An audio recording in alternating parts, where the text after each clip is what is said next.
Hello, welcome back to the channel. This is Have Roots Will Travel. My name is Lisa Elvin Stoltari, and I'm a genealogist and a passionate traveler.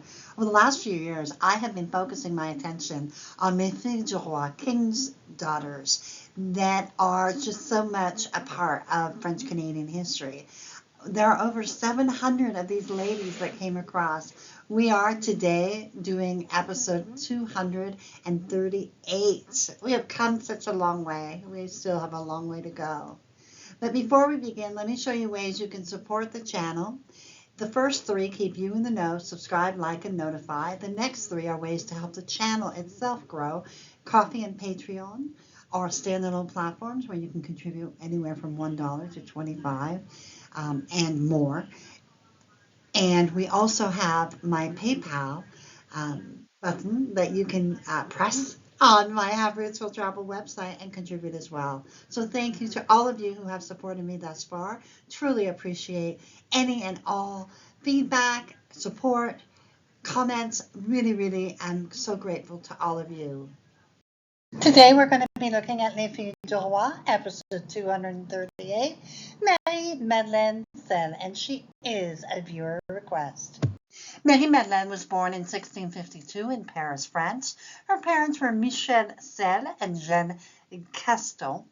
She would have been born in the area of Paris known as the 3rd arrondissement, as you can see on the map on your bottom left. Remember that Paris is laid out in circles or arrondissements. This arrondissement is found on the right bank of the river Seine. It's often referred to as Temple or Temple. This particular arrondissement dates back to the Middle Ages and is the second smallest of Paris's sections or arrondissements.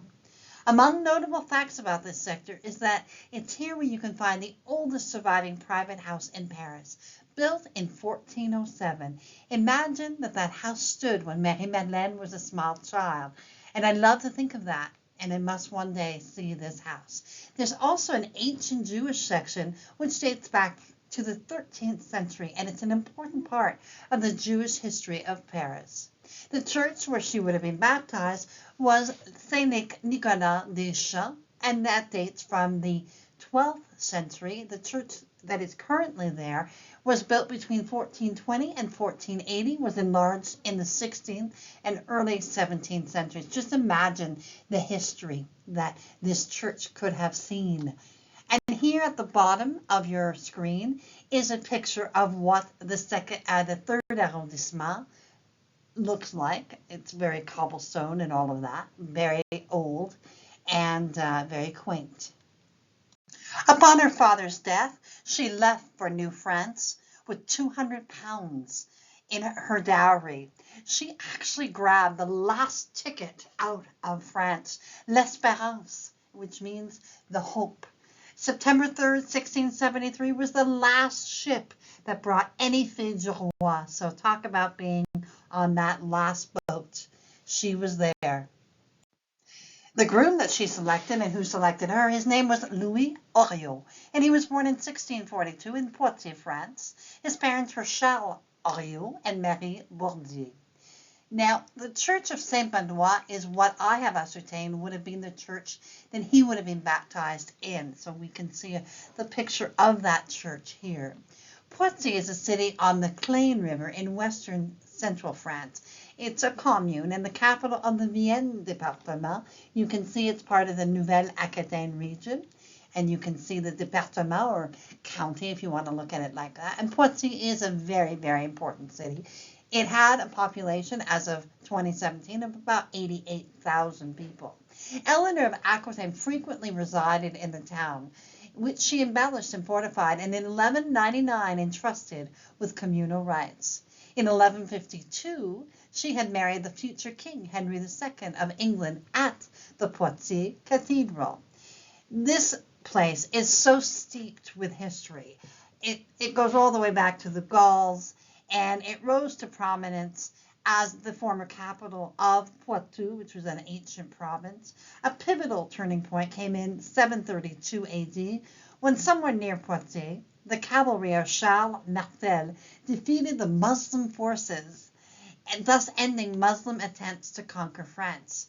Until the Revolution, this sublimely beautiful city was known as the town of 100 bell towers. The remarkable churches that remain today are in part a legacy of Eleanor of Aquitaine's financial support. Just amazing.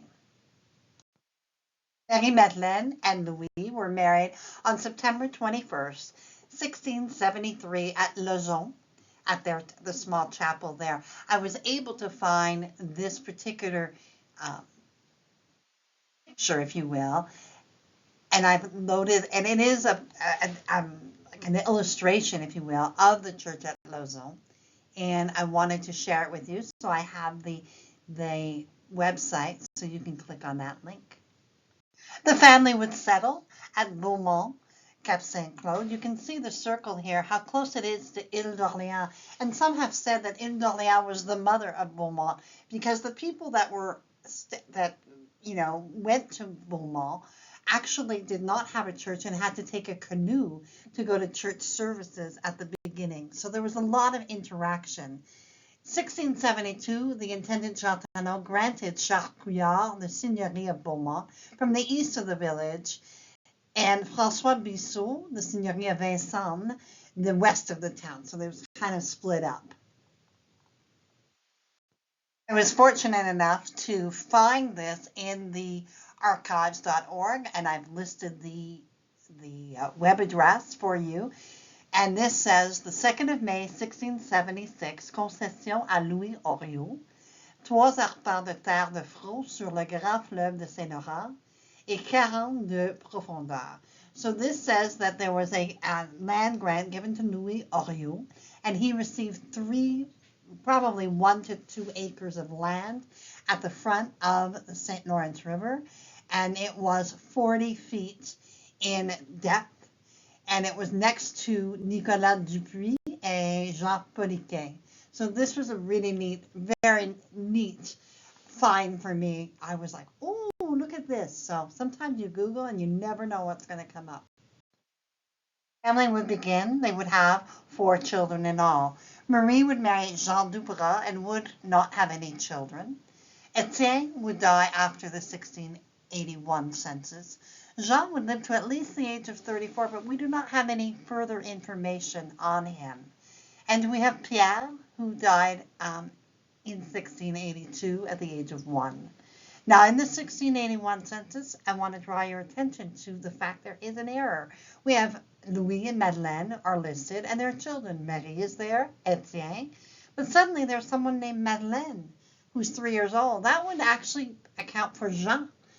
So that is, sometimes you have to just sort of say, well, they made an error. They goofed. Because obviously there is no Madeleine that we know of. Pierre would not have been born at the time of the census. So, and they have 1 cow, and they own about 4 arpents, which is about 2 acres of land.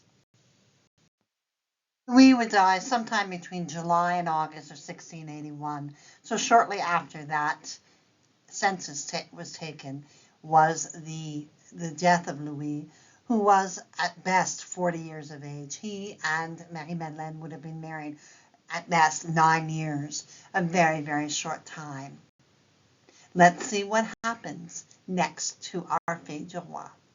As so often happens in New France, 1 man dies and another arrives. Let's see who the second man is.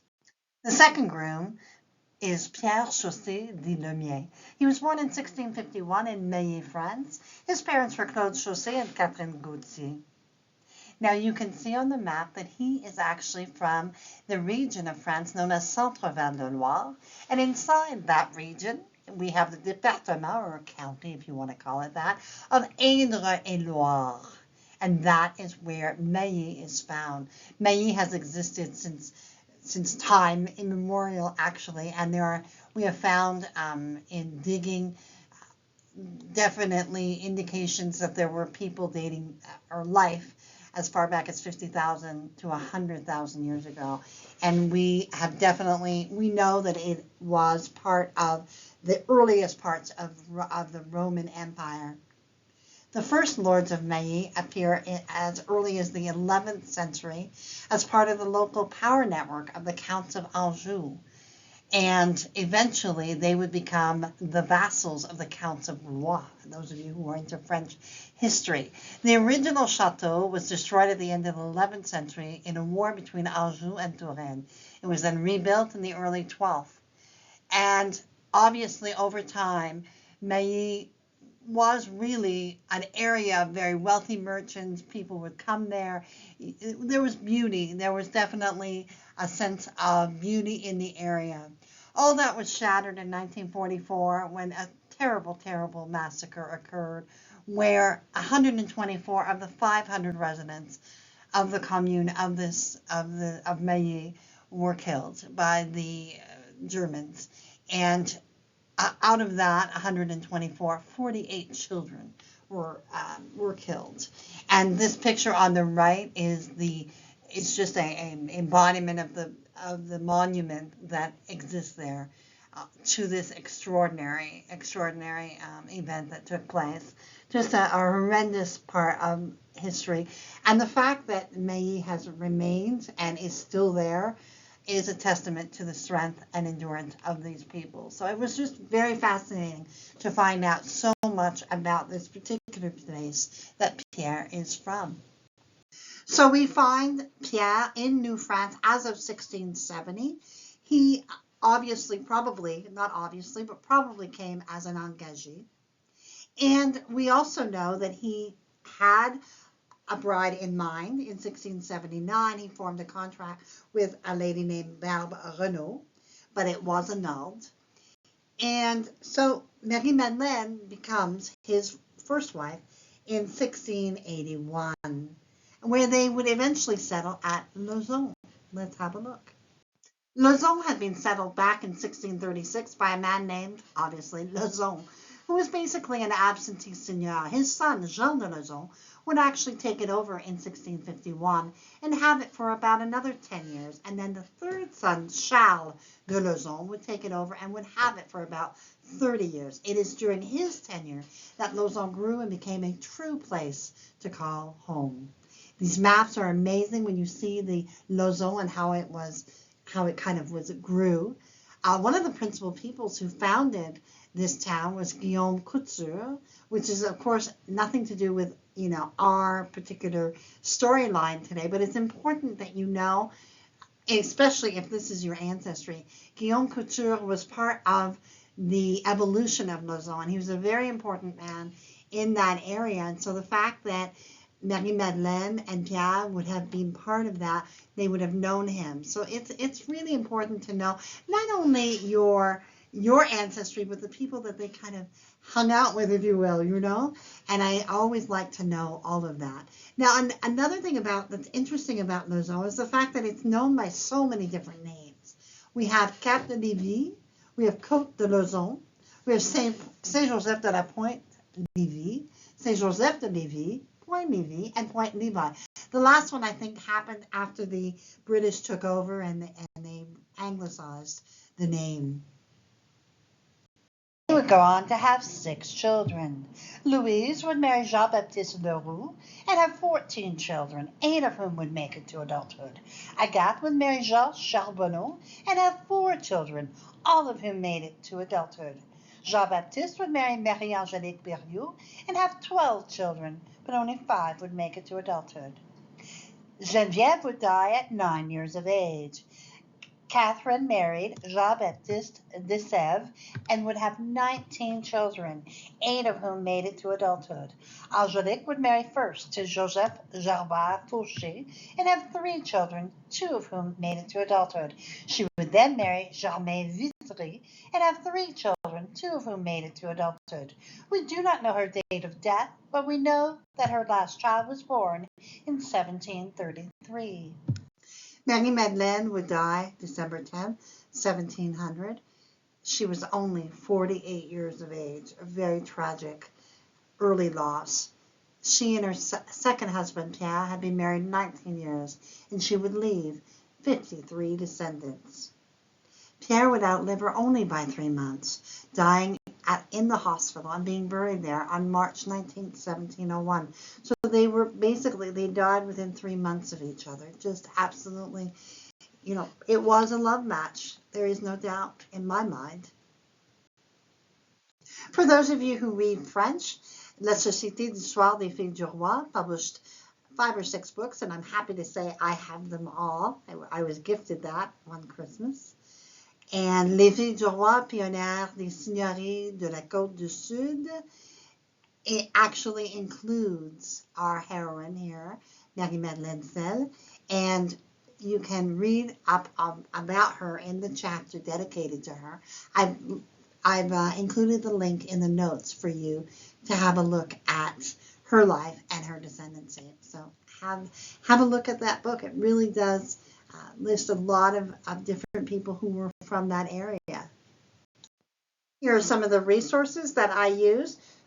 And I just finished recommending that book from La Société d'Histoire des Filles du Roi. I have listed the link for that website for you to have a look at. I haven't talked about it lately, Les Filles du Roi Descendants, the Facebook group. Fabulous. It kind of got me started in terms of connections and all of that way back when. So definitely a good place to hang your hat if Facebook is what you do.